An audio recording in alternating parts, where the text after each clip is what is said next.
Hi, everybody. Rick DiClemente with Star Self and Astrology Unplugged.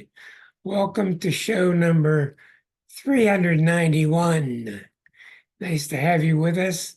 Nice to have you joining us from YouTube if you're watching that way. If you want to join us live on Thursdays, all you got to do is type in Astrology Unplugged into Google, and Google will give you the link. And it's free to attend live, or you can just wait till I post it on Thursday nights to YouTube. Hi, Rick. Hello, everybody. Hello, Linda. Okay, tonight's topic is full moons and new moons. I've done this once before, but it's probably several years ago, and I like to repeat it every now and then so that you can understand what's going on. There's probably nothing more in astrology that's more misunderstood than full moons and new moons and eclipses. Okay? So, a full moon, as you know, when you're looking out at the full moon, the Earth is in the middle and the full moon is out in our distance. And if it starts to eclipse over top of it, then that's a lunar eclipse where the Earth actually gets in the way of the light shining on Shelby, the moon. Hello, Shelby. Whereas all every month there's at least a full moon and a new moon, and all eclipses are one or the other. Full moons can become, and do become lunar eclipses. New moons can become and do become solar eclipses. Okay. All the differences with an eclipse is not are they lined up this way, they're lined up this way. They're lined up this way and they're lined up this way. And that's why eclipses are so much more powerful. Now, unfortunately, the media makes a big deal out of full moons, and they call them red moons, and they call them black moons, and they call them harvest moons, and they make a big deal out of it just because they don't have any idea how to write about it.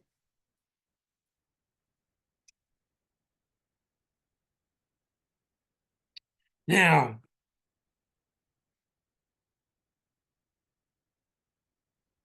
when a full moon happens, what people forget about it is happening at a degree.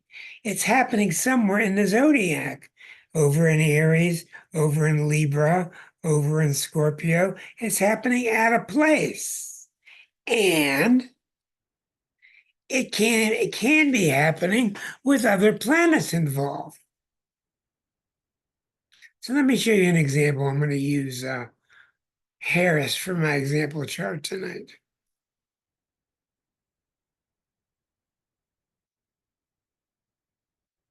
Okay. Let me share the screen. Okay. Here's Kamala Harris's chart that I'm only using for no other reason other than I need a chart to use for examples. Okay, you can see that she's born during a full moon, an exact full moon.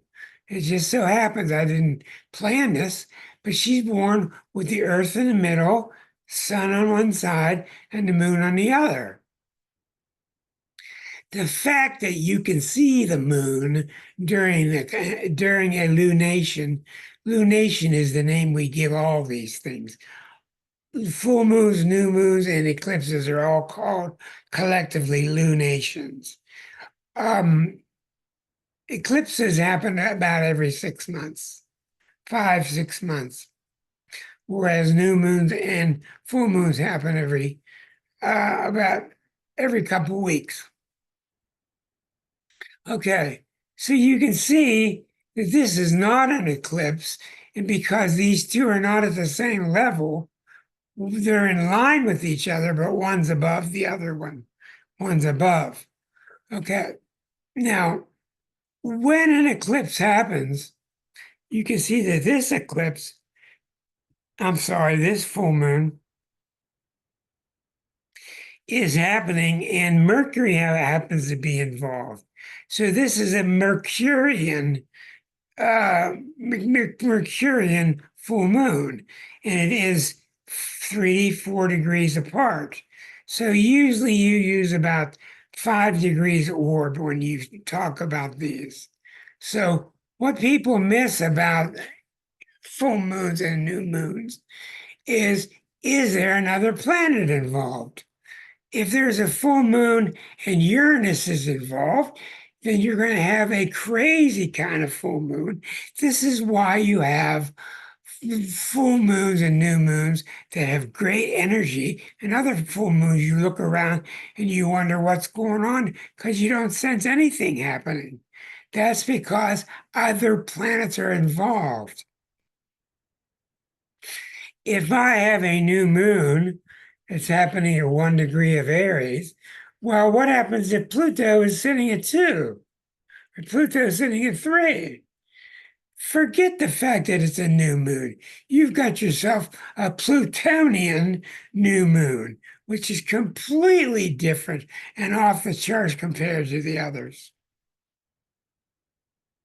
So you've got, is it a full moon? Is it a new moon? Is it an eclipse? Where is it hitting in your chart?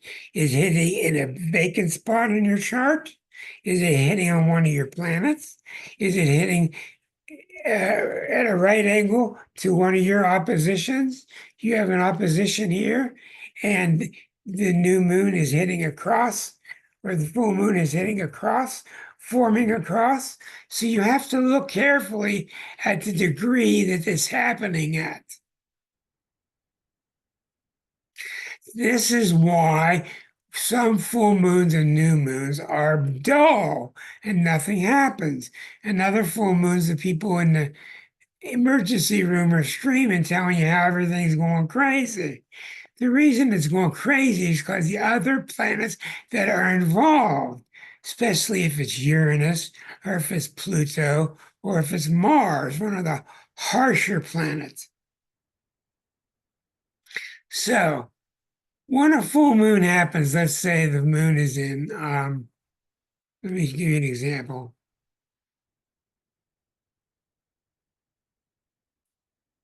Okay, let's say in her chart, let's say the sun is here and say the moon is here. Okay, so the moon is being full with the sun here. You go right opposite, and the moon is in Capricorn. Okay, so when the moon is in Capricorn, the full moon takes on a Capricorn connotation. It takes on that kind of feel, which is kind of serious, kind of dull at times. It can cause turning points in your career, etc.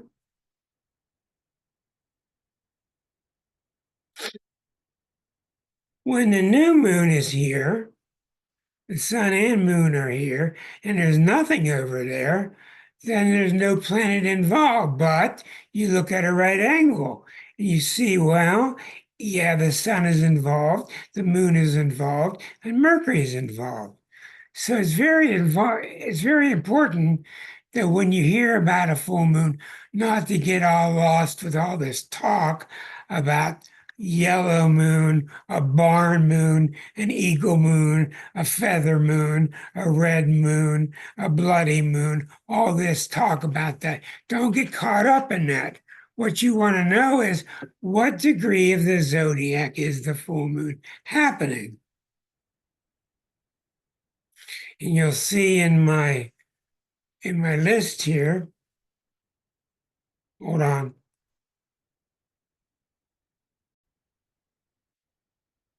So in the ephemeris which shows you where the planets are You can either look at where the planets are in an ephemeris, which gives you a listing of where the planets are, or you can do it by software, which tells you a full moon is coming up. It's going to be at a certain degree. It's going to happen at this certain minute.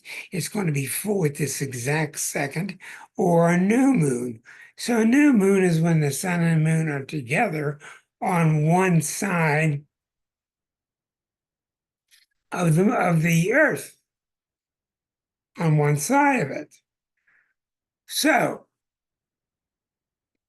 when another planet gets involved, then the full moon or the new moon or the eclipse changes dramatically because it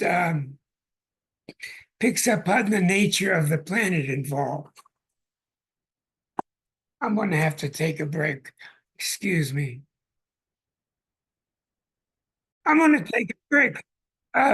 Rick, would you carry on for me talking about the nature of full moons and new moons, etc.?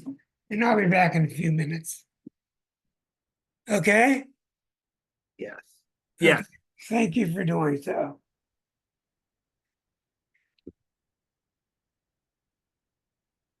So new moons are the conjunction of the sun and moon.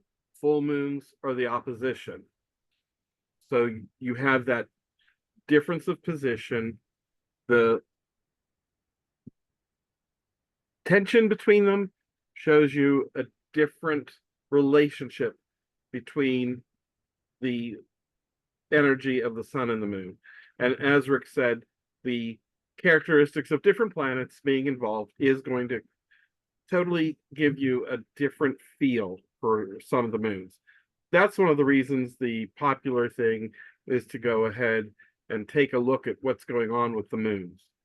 Um, some of the things that are shared about the moons that get distracting come from Native American uh, representation. They are not necessarily any bit of help whatsoever to astrology. And I mean, they're interesting. I've written some things and tried to pair them together for those people who are interested specifically in the label of the moon from the Native American calendar. But it's certainly not astrologically significant. You just find it helps people relate. Um, I'm not sure where he wanted to go next. So, has anybody got any questions while we're okay? Sure, Diane, unmute. So, one of the things that I've heard is that the new moon is a really good time. It's like beginnings, new beginnings. It's a really good time to set intentions. And the full moon, I think I've heard often is linked to it's a good time to release things we don't want anymore. Is there any connection at all to astrological significance with those, or is that kind of a separate deal? Those would be things that have been observed over centuries. And the idea is that the new moon's in its dark phase. So, as you set an intention, as the moon grows, it adds energy to what you're doing. It strengthens your focus. So, whatever you're working on is going to increase your awareness of how to make it happen. For the full moon, it then dwindles as time moves forward. So that's one of the reasons it's looked at as something to release things. You have a very brilliant idea with the full moon of what it is you're seeing. So you know how to label it, which allows you to let go of it. Then the new moon can be stirring in an unconscious way, and it's not so easy to realize what is it that it's stirring within you. That's something that's used a lot of times in timing things of magical sources, and there's a lot of crossover with different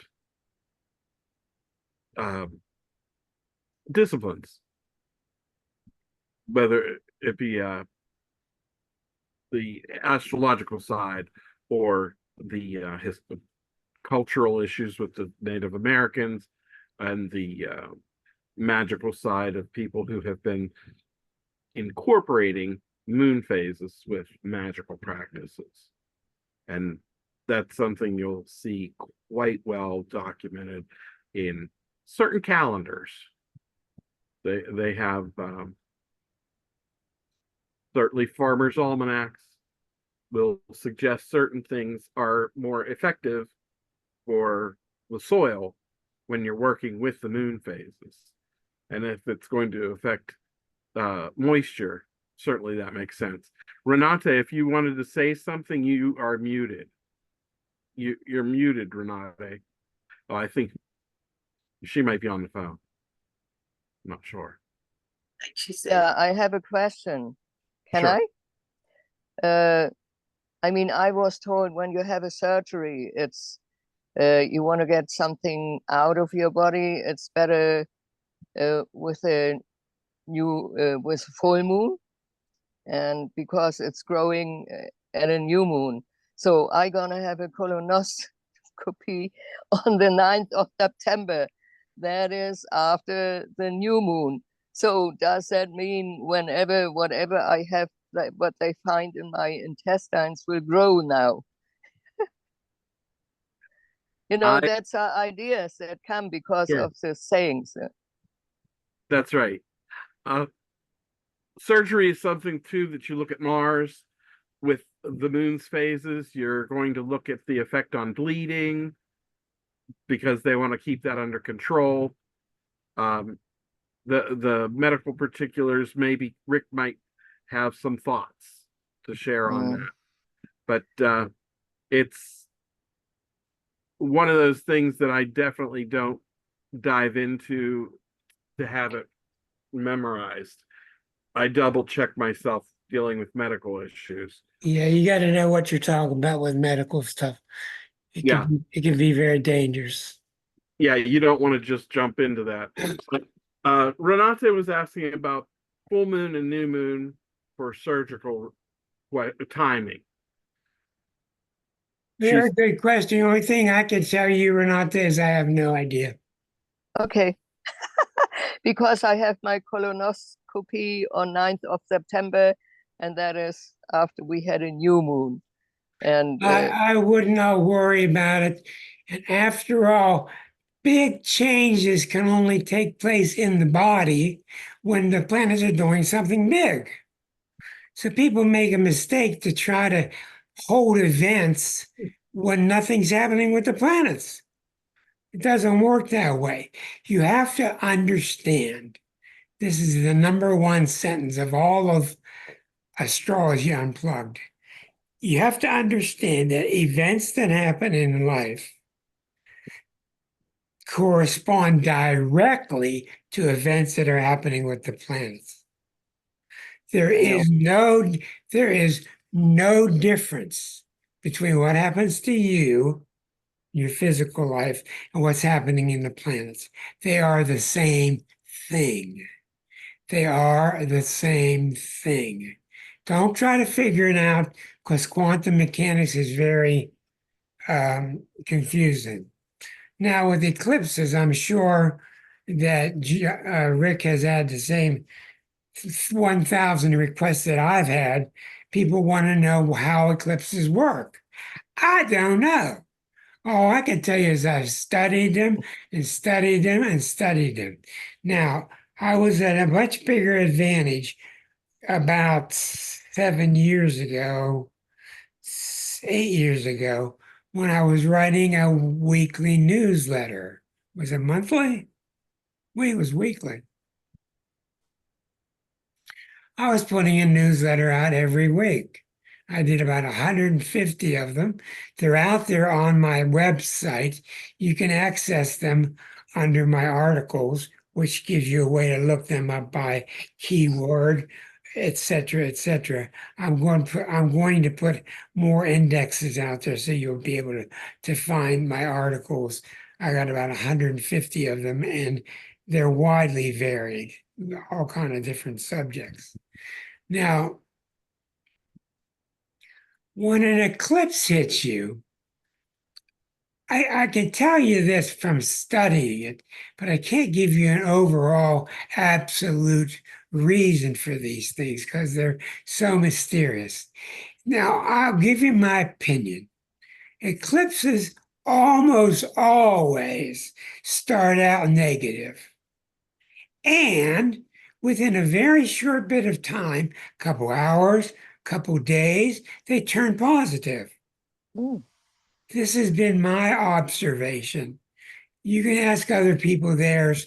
I don't know. Books have been written about it, and frankly, I've never seen any book that's worth a darn written on eclipses because they're just so unpredictable. Now,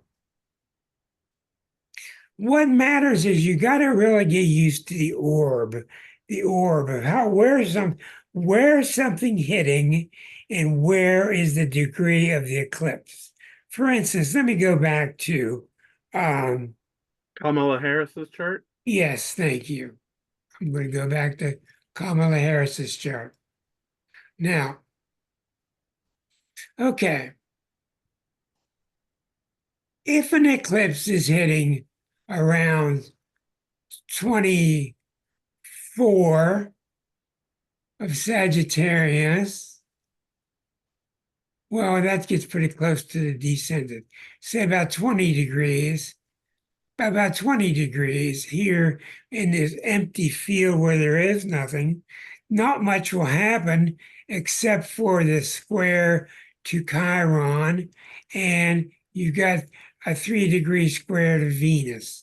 So, in fact, a 20-degree eclipse here will in fact light up the natural problem that the native Kamala has between Venus and Chiron.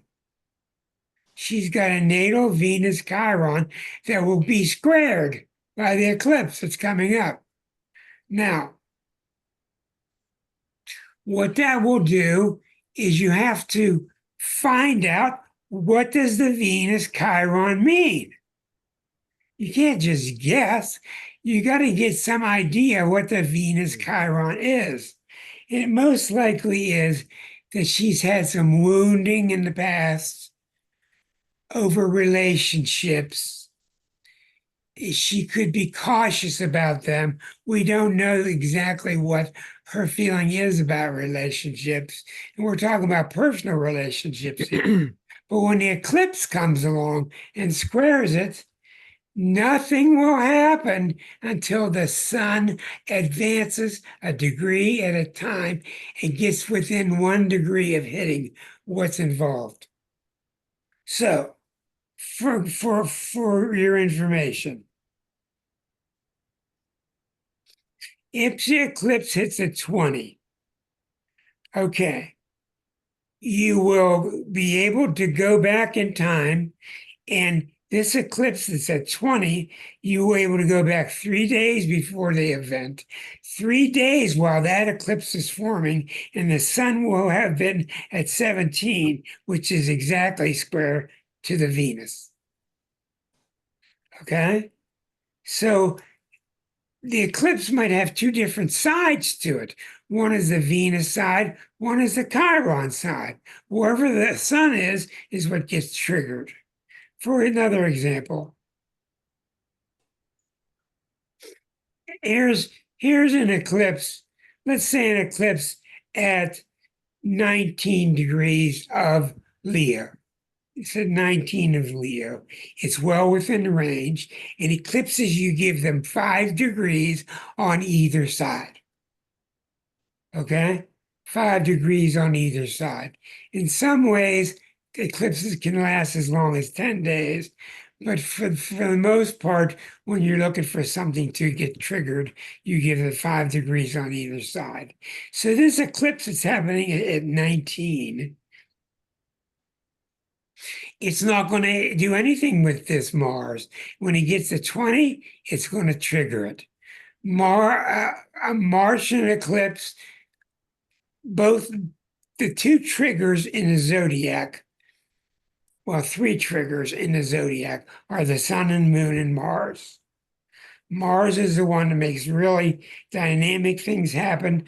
The sun makes dynamic things happen. The moon picks the hour and the minute. The moon picks the hour and the minute that the event will happen. But if the eclipse is happening at the 20th degree, you're looking for what is 1 degree either side of Mars. So when it gets to 20, it's going to trigger that Mars. It'll even trigger that Mars closer than when it's at 21, and when it's exact. Another example, this eclipse hits up here at 20 degrees of Aries. 20 degrees of Aries. It's not going to have any impact on this moon because it's too far away. It's 20 degrees, it's 7 degrees away. It may have a very light effect on that moon. Now, if that eclipse hits at 27, or hits at 26, or hits at 25, then you can bet your bippy that something's going to happen with that moon. So what do? You think about, well, what women in my life, what female group am I involved with? This is a female in a group. Could be lit up somehow. Usually what eclipses do is they bring things to the surface. There's things that are stirring. People have argued about it. People have talked about it, but it hasn't come to the peak yet. And when an eclipse hits nearby and advances till it's 1 degree away, boom, that's when the effect will come. Now, if Neptune is involved, either the eclipse is hitting the Neptune, the eclipse is opposite to Neptune, the eclipse is at a right angle to Neptune, or the eclipse is traveling with Neptune. So the sun and Neptune are both together in the transit chart. When Neptune is involved, it is a scandal. Guaranteed scandal. It's going to come to light. If it's in a politician's chart, the worst thing a politician can have is an eclipse near their Neptune or an eclipse with Neptune that's hitting something in their chart. In other words, they better have their laundry out, hanging out, and it better be nice and clean. Because if it's dirty and they're trying to hide it, good luck, because it's going to more or less get exposed. Has that been your finding, Rick? Sure. And the other thing would be, if it was a 12th house thing, it could be a little bit more private stuff getting exposed, or it might have a little delay in showing up, Right. because it's a little hidden. But there's a lot of 10th house activity in politicians in general, and that really kind of accentuates the exposure to the public sector. When you see these politicians who have major scandals, it's always because a full moon, a lunation has hit their Neptune, and they want to take the light. Somebody pokes the light in their closet and shows all their dirty laundry in there, and they want to get that light out. Damage control. Well, good luck. In most cases, it's too late. You can't do anything about it. As with the regular full moons and new moons, what I've talked to you about is really critical. What degree is the full moon happening? The books will tell you, the software will tell you. You can even ask Google, when is the next full moon? And where is the next full moon? It will tell you what degree of the zodiac it's happening. If you're not used to using software, you can use the software at astro.com. Astro.com will give you very specific, keen look at exactly where that full moon is happening. Now, just use your common sense. If a full moon is happening near your Venus, it's not that big a deal as if it's happening next to your Pluto. Hmm. If a full moon is happening near your moon, it's not a big a deal as if the full moon is happening next to Uranus. So it's the same old themes over and over in astrology. You keep multiplying and adding to your definition of these planets. And you keep digging deeper to understand the archetypal nature of these planets and these signs. And you can see what astrology is just combining one archetype on top of another, on top of another, on top of another. If you're sitting there like this, if you're sitting there like this and you've had a couple of days that are like this, and here comes an eclipse and it's 1 degree from your Mars, it's probably not a good idea to go start a fight with somebody. Use your common sense. At least wait till the sun has passed over Mars. So it is common sense.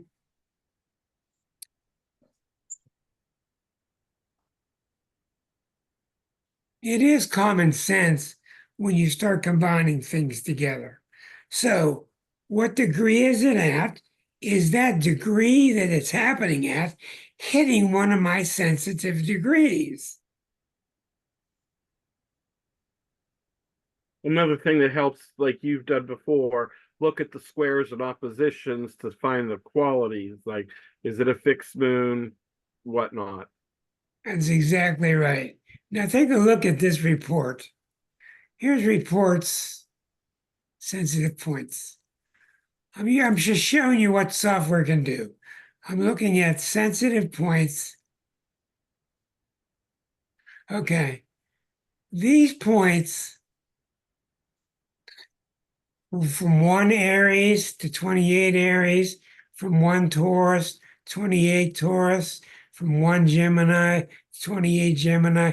You see the whole list there. These are what's called the sensitive points list.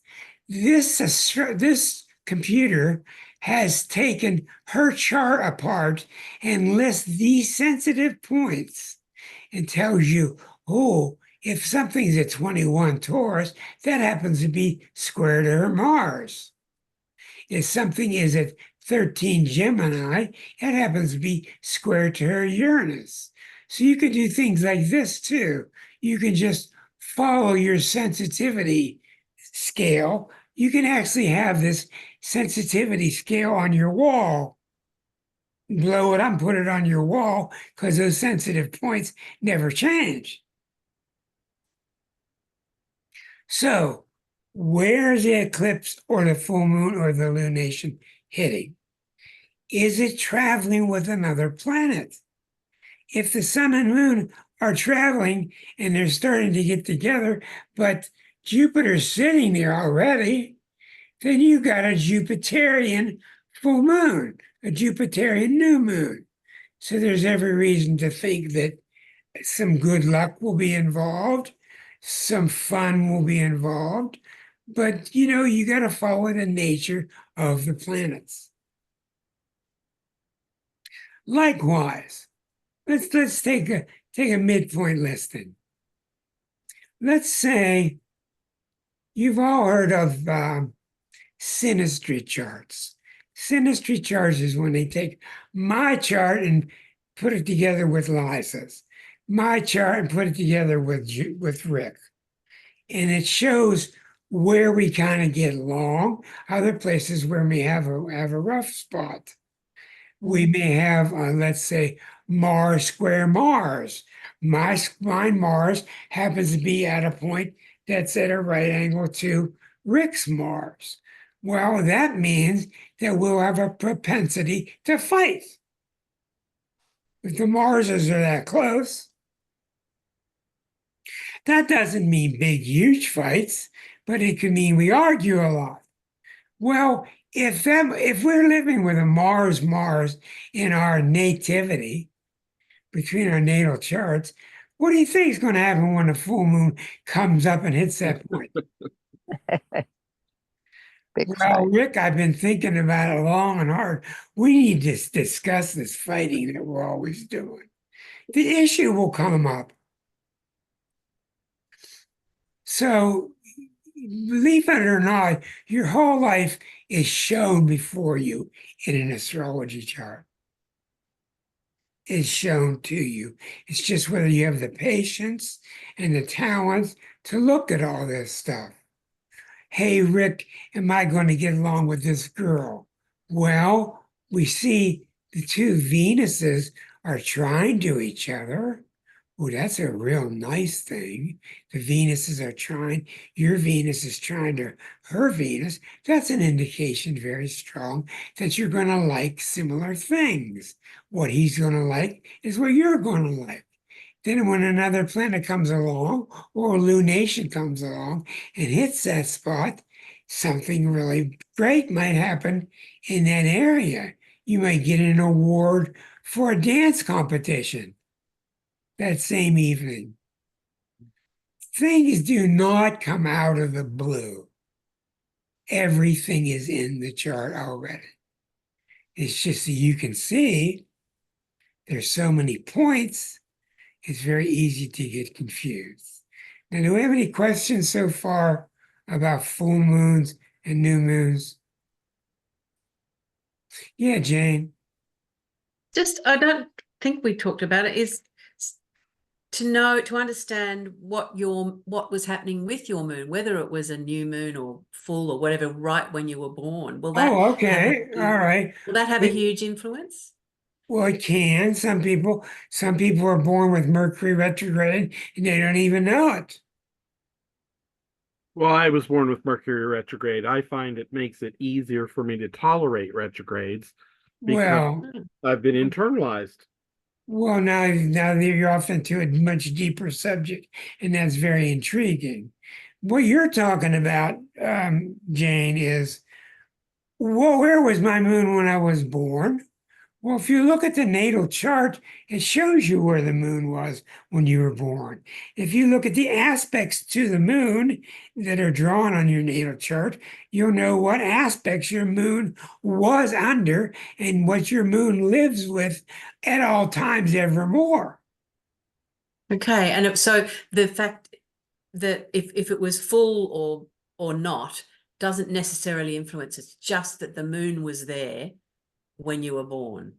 Well, The full moon or whether it was full or new, they all mean three different things. yeah, okay. Yeah, good. There's also a total of 8 different descriptions of that, if I recall correctly, between gibbous, balsamic. Crescent. Yeah, it deals with the first quarter, the second, a third quarter. It's a whole study all by itself. I thought it must be. I thought Yes, it must it be. is. Thank you. Very good that you said that. Now, for example, when there's a new moon, the sun and moon are together, and it's dark outside because the moon is hidden. The moon goes down with the sun. 3 months later, the moon gets out to a quarter moon. 3 months later, it gets out to a fourth of the way around the circle. And what that means is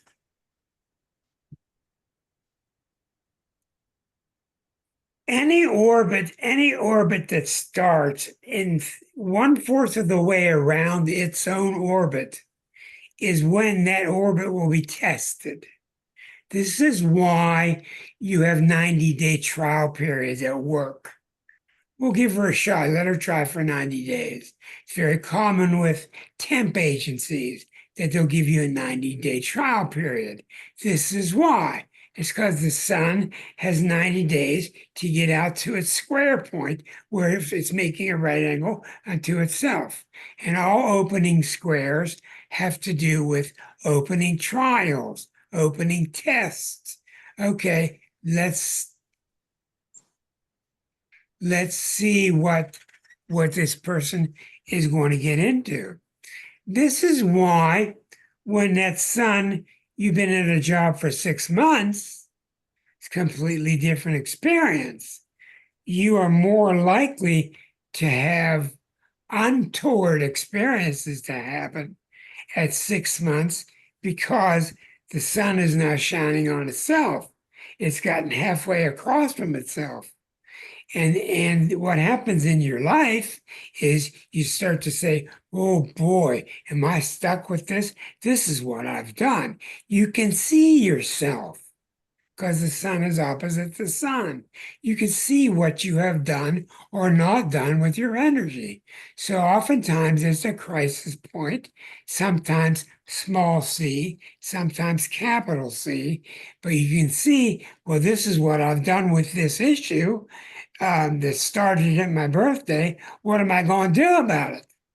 And those things will run into crisis point when they're square.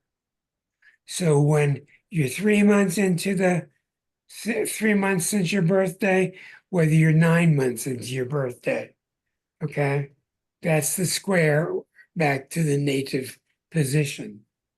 So, and all an eclipse does is just intensifies it.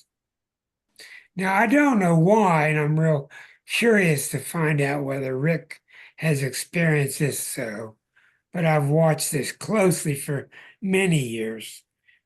Eclipses really seem to me when they're hitting, as they're forming, they can even hit as much as 10 days before the eclipse is before the eclipse is really eclipsing. The power from it, the feeling from it can energize it 10 days earlier than the actual occurrence of it. I actually look at things of that sort and I refer to it as the 11th hour effect. Yeah, Right. It's in that window that's it. before the changeover. That's a very good way of putting it. What I have seen is when the eclipse hits, the shit hits the fan. And oh my God, what's going on? And it looks nasty and it looks like it's a big deal. And then within a day or two, it changes and you kind of get out of it and things get a lot better. Now, this is not always the case, but it's been most of the cases I've looked at. The eclipse will start out negatively, and in just a couple days, you'll start to find a positive occurrence. Have any of you, other than us two Ricks, have any of you seen experiences happen in your life during eclipses?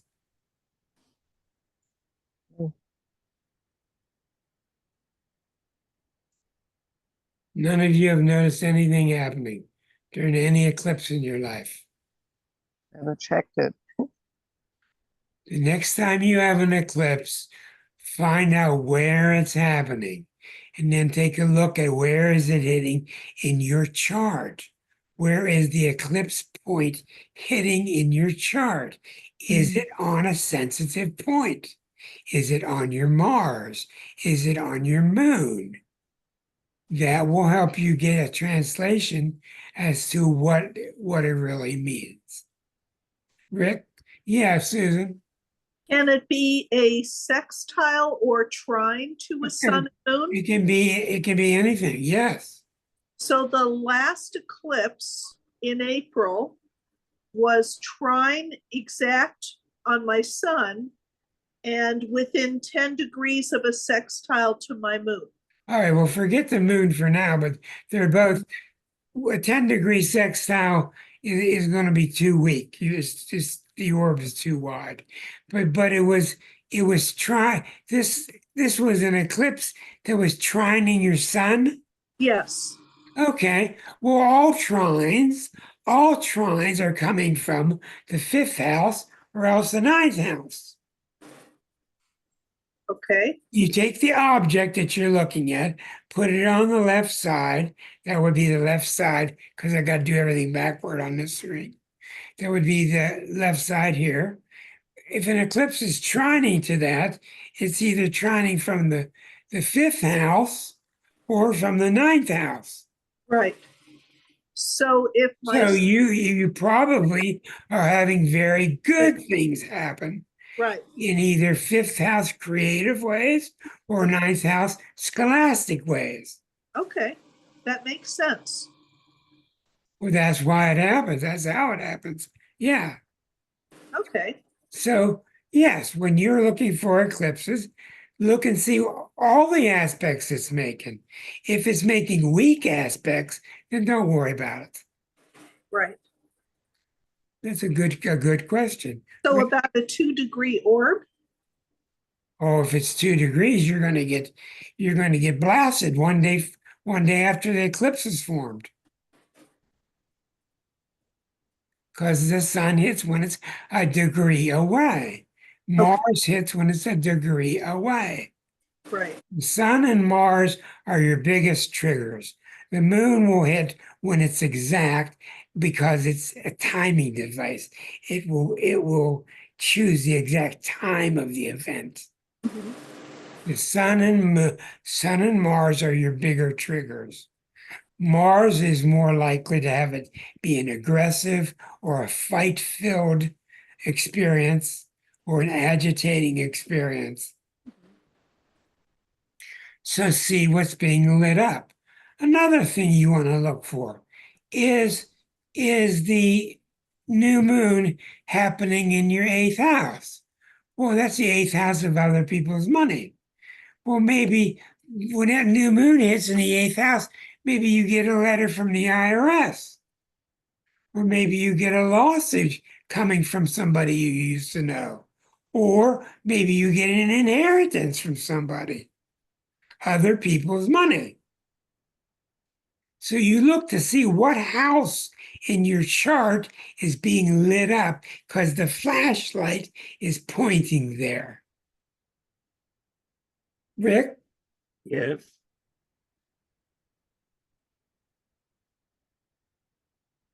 Go ahead with the same theme.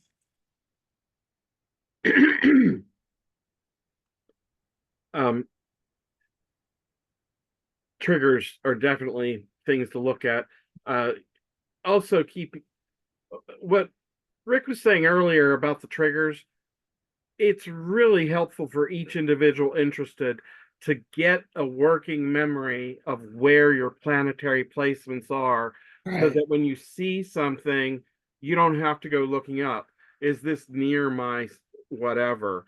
You'll know, oh, I have my Mars at 21 degrees of Libra, or it just comes just they're not that many. You work with them enough, you'll remember the That's right. base. That's really helpful. And I was just going to say that the planet could be hitting my Mars at 21 Libra. What he's saying is, I know my Mars is 21 Libra. My Pluto is 21 of Leo. My Jupiter is 6 degrees of Aries. My Sun is 1004 Capricorn. Those things never change. It doesn't take that long to get these memorized. No. And if you don't get the minutes down, then at least have an idea that your planet is in the early part of Pisces or in the later part of Pisces. And Mhm. through time, looking at your chart over and over, you'll get these things memorized. It's even faster if you throw the charts of family and friends in your list and look at the comparisons, because then you're the one that's always the same chart. So in the comparison with you and half a dozen people, you're looking at your own 6 times. Yep. So that's always fun. And I think synastry, even between parents and children, are another intriguing thing to look at. Oh yeah. Oh yeah. Yeah. What do you people find mystifying about your own chart?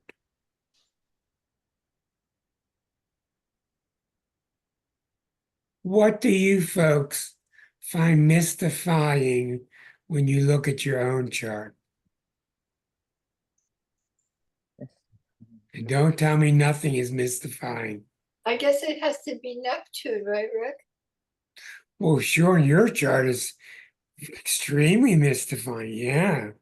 That Neptune on your ascendant is very, very powerful. It is so powerful in your chart that I would, if I had you as a weekly client, I would always bring everything back to that Neptune. In other words, you are here to lead a spiritual life, period. Period. And it's never going to change. And this is how you set it up. This is how you want it to be. And this might even irritate some other people close to you, but you don't have any choice about it. Well, if I'm spiritual, then it must be a new kind of spiritual. Because I don't see myself as spiritual. Can see I talk myself about as this one? Yeah, but I want sensitive or this or before that, you but do, not before you spiritual. do, Rick, Yeah, before you do, we got to finish up with what she's saying. that's where, yeah. She's telling everybody, can you believe this? She's trying to get us all to buy the fact that she's not spiritual. And we're all sitting there with big smiles on our face because you're very, very spiritual. That doesn't mean you sit in the church holding the candles or you go to the church and play guitar at night to entertain all the statues. It means many, many different things. You're not a typical Taurus by any means. A typical Taurus is only concerned with how's the bread getting on the table, when's the next paycheck coming. And the other thing that I think is important when you think the word spiritual, don't think alignment with a denomination. Oh no, children, this doesn't mean religious. Because when we talk as astrologers about Oh. spirituality, it is about how do you process things regarding your ninth house, Jupiter. Susan, hold on a minute. Those things are what's critical because you should find your own soul's spiritual path. It is Well, every the individual. only way that I feel it is like I feel like I empathize with the other, whatever it is. It could be a bird, That is Neptune. it could be the bird, it could be the lizard, it could That be the is person, Neptune. it Neptune. could be the tree, but I don't consider that Erica, spiritual. listen to me. Neptune is the part of us where there's no boundary between you and the other. It dissolves. It dissolves. There is no boundary between you and the other. So I say to you, therefore, all of this, you visioning birds and visioning waterfalls, is you constantly looking through your Neptune at the world. I'm just talking to them, trying to You're connect with them. interplaying with them. You're interfacing with them. Everything you do on this show shows me how Neptune you are. But for me, it's fun. I don't consider that spiritual. I just think Let everybody me ask, does whoa, that to some hold degree, on, hold on. Hold on. How come you've got to define that spirituality can't be fun? I guess my Catholic upbringing by Dominican See, that's what nuns. we told you. Don't get this confused with religion. That's a bunch of crap. Don't get this confused with religion. Spirituality is you and the God inside you and the beauty that you see out in the world. That's what spirituality is. Okay, Don't, I guess I'm spiritual. yeah, don't get it confused with religiosity. I'm going to get this very impatient Susan answered. What, dear? Just wondered how her Chiron placement plays into her spirituality. Well, we would have to go look at her chart. Hold on.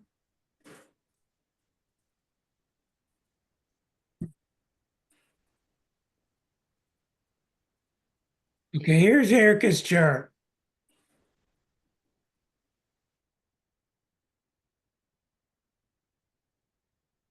So I don't know why you've associated her Neptune with the other discussion that we were happening. What is it that made you connect her Neptune with her Chiron? Me? You're the one who brought it up. Well, you said she was a Taurus, and then you tied her spirituality in purely to Neptune.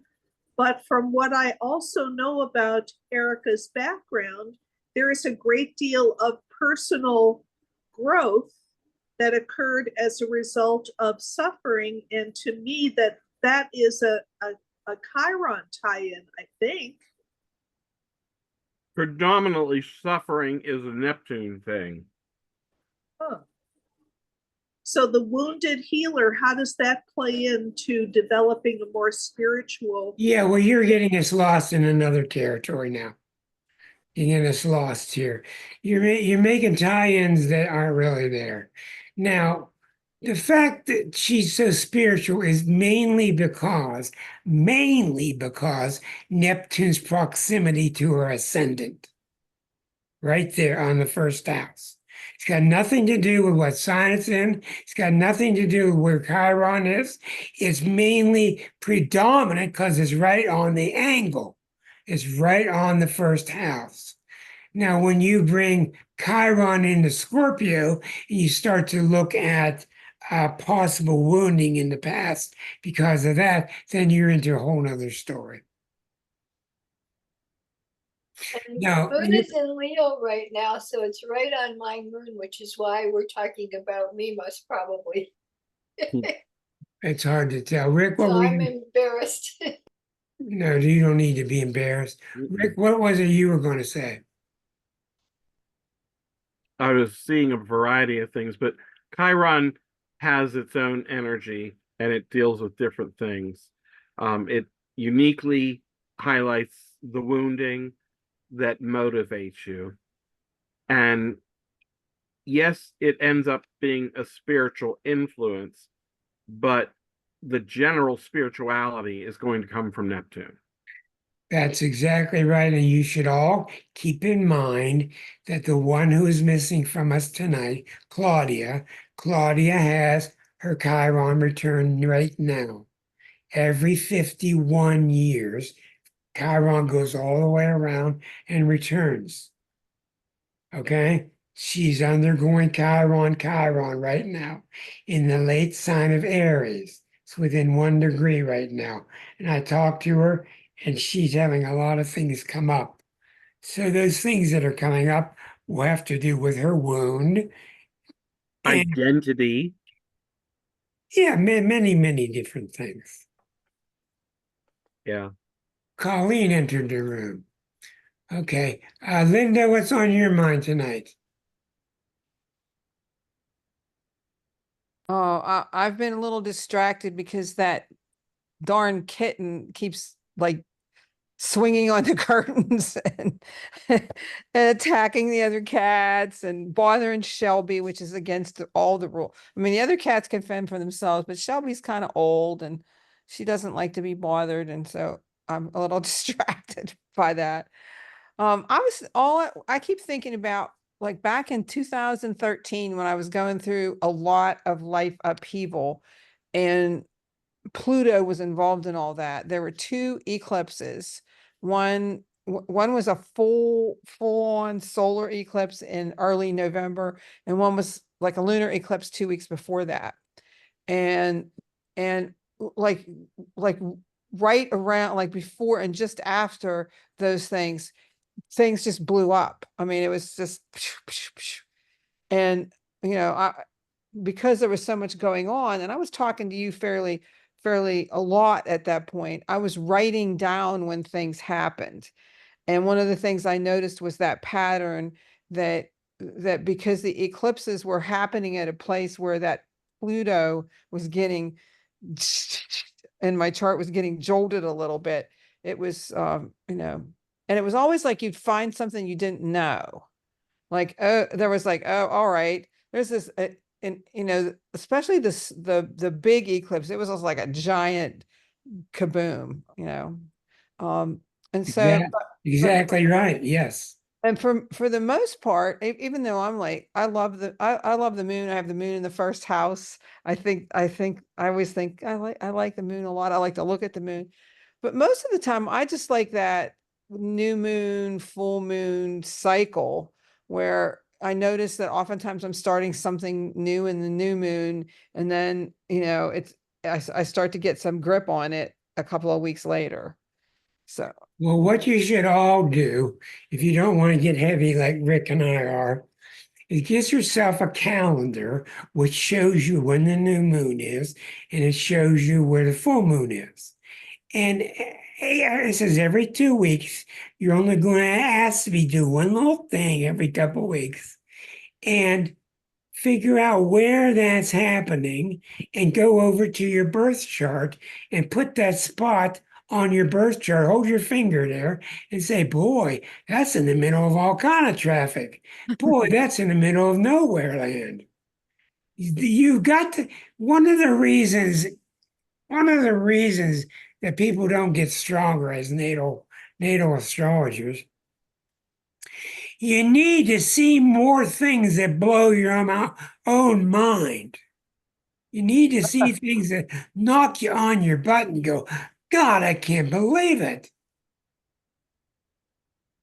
Somebody I've worked with had an incident occur 3 years ago, and it was iron and steel were the nature of an accident. And then 3 years later, it happens again. And I looked at the dates. Mars was the issue both times, and it was actually in the same friction with the same trigger. It was just astounding. It was incredible. And the other thing was too, intentional, moderate self-talk for the individual trying to grow as a person. They met the experience the second time 3 years later with much more grace. Exactly. That's what you want to see. Exactly. And that shows you that that first time was a seed being planted. You see, all of us, Yeah. astrology is much friendlier to us than we think. Secondly, if you want to learn from astrology how to live a spiritual life, what you're going to find out is astrology will find out everything about you and expose you no matter what. You just don't know when. If you study, you can figure out when. And your only recourse is to walk around naked spiritually.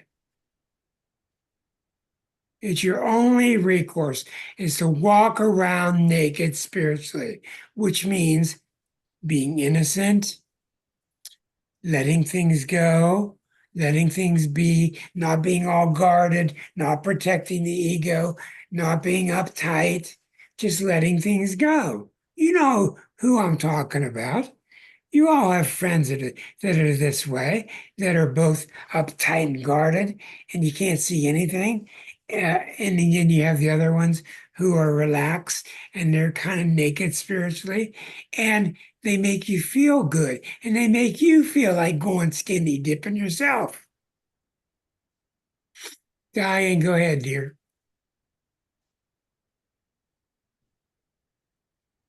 So I'd be curious about something.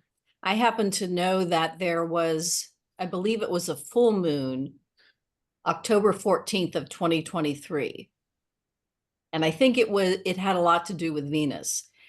And 4 days later was when I reached out to this old college boyfriend after more than 40 years, out of the blue. So is there a way to go and see where the moon was? Yes. Now. Oh, yeah. Hold on. Are we talking about the transiting Venus that was with the new moon?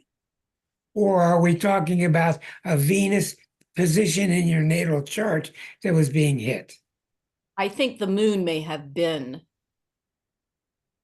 Well, I don't know. That's a good question. I'm not sure. Okay, let's go back to your chart. Hold on. I think maybe the moon may have been aspected to Venus in some way. Hold on. That's pretty vague. Hold on. Let me get you back on here. All right, Diane, here's your chart with other planets on the outside ring. Now, Okay. you're talking about what date? October 14th, 2023. October 14. Okay. Now we can see. Wait a minute. It ended up 1923 instead of 2023. Thank you for keeping an eye on this old man.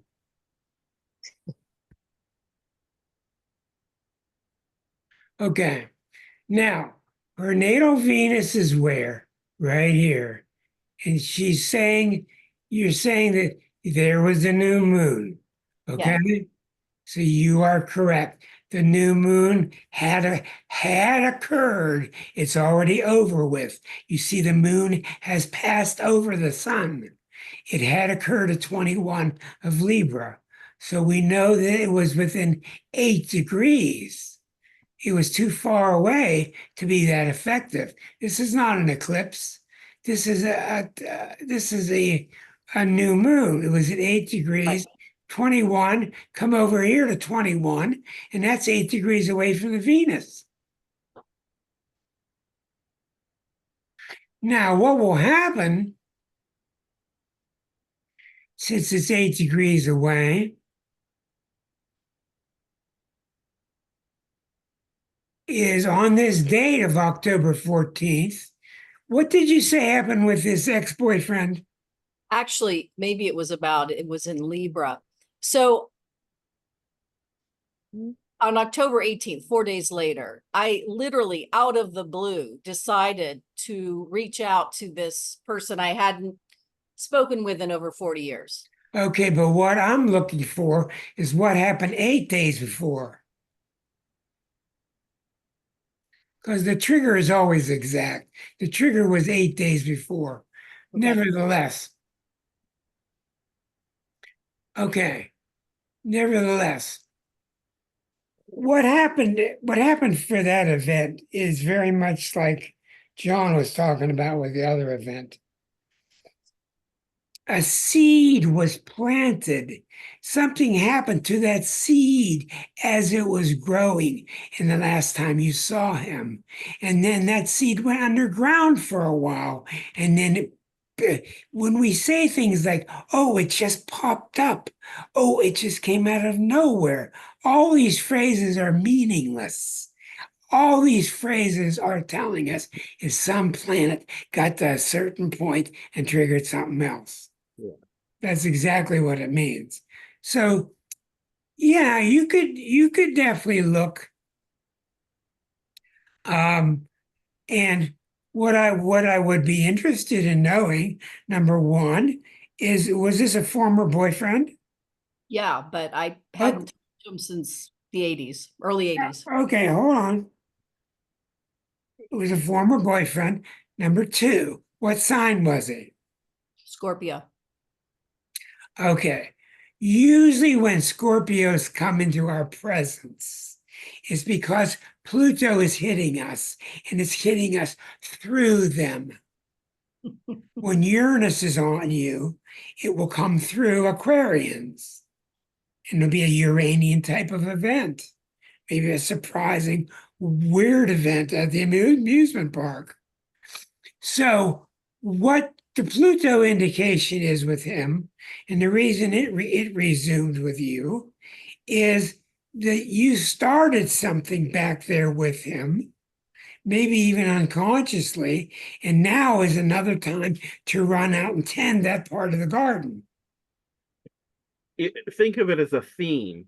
He brought a theme to light in the beginning, Right. And later years from that point, the theme gets triggered again. Right. Oh, I know that when I have had this thought before, he was in my life. That's what's going on. And he is your, no more, no less, he's your delivery man. So what happened? So just to give you a little context, what I didn't know until I reached out to him and found out recently is that Yeah. I was like the love of his life. I didn't really have as much attraction to him at that time. But it's interesting. I've always been drawn to certain places in Michigan. I literally have pictures of them. And I think about when I visited them. And the only time I've been there is with him. And I literally was thinking about going to see them and thinking, boy, I won't even know about them except for him. And that's what triggered me to look All for right. him. When you think about him, what kinds of experiences did you two have that's different than you and others? Well, what I can tell you now is he represented someone who was incredibly safe emotionally. And, it was clear to me how much he cared about me. Because so what happened was we reconnected first through, text and then Zoom calls. And then actually, things just kind of snowballed. And I was like looking at this person going, man, was I ever stupid? How did I ever pass this person up? And so he's actually, I mean, we're a committed couple at this point after. You are. Absolutely. That's a wonderful story. Yeah. It is. And I believe too that it is the safety of the relationship that made the locations look so beautiful. Yes. You were equating them. Yeah. It was your internal projection of what you felt on your. I went to the lake the other day and the lake was so peaceful. BS, the lake is not peaceful. You'll go down underwater and see all these bugs attacking each other to eat their whole body. They're not peaceful. But what you're saying is the lake emitted a peaceful response from within me. Yeah. That's different than the lake was peaceful. No, it's Well, I think that's extremely, extremely significant to all those experiences that you had with him. Very significant. I agree, Erica. That is beautiful, Diane. It gives me hope, but that's just beautiful. Now, Wow. where do you get those hearts from? Reactions. reactions. Reaction. There are two different kinds of reactions, one with an effect, and that's where you get the multiple ones or just one by itself. There you go. Well, where'd you get the heart one? Well, there's a heart there. Like I just put a heart there right now. Or I Yeah. can do the bottom, the bottom row, which is with an effect. And then it's like a whole bunch of them. Yeah. You don't have that react on the bottom of your screen? No, I got so many points on Maybe as the administrator, you don't get the fun stuff. Yeah, when I click on Well, let me bring us back to sanity for a second here. Let me tell you something. The kind of experience that Diane just explained is really, really common. Uh-oh. Is my computer or is Please let me finish. we couldn't hear you were frozen. Oh. Okay. The kind of experience totally that Diane explained to us is extremely common, but we don't experience it because we're not aware of that level of reality. She's a psychologist, and she is. She's aware of some of the patterns and timings of the planets.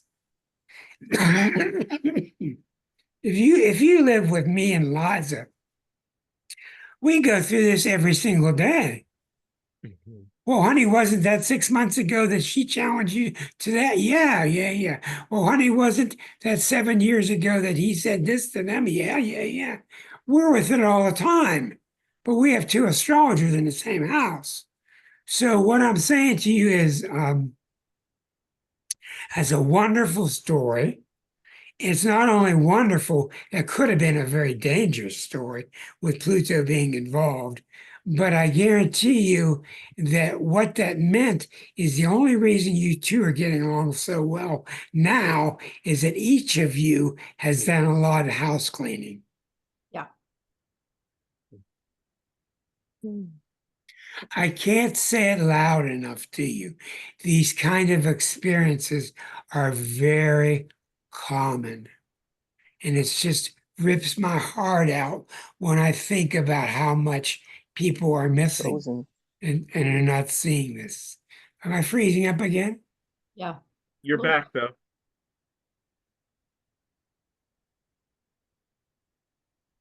Diane, go ahead.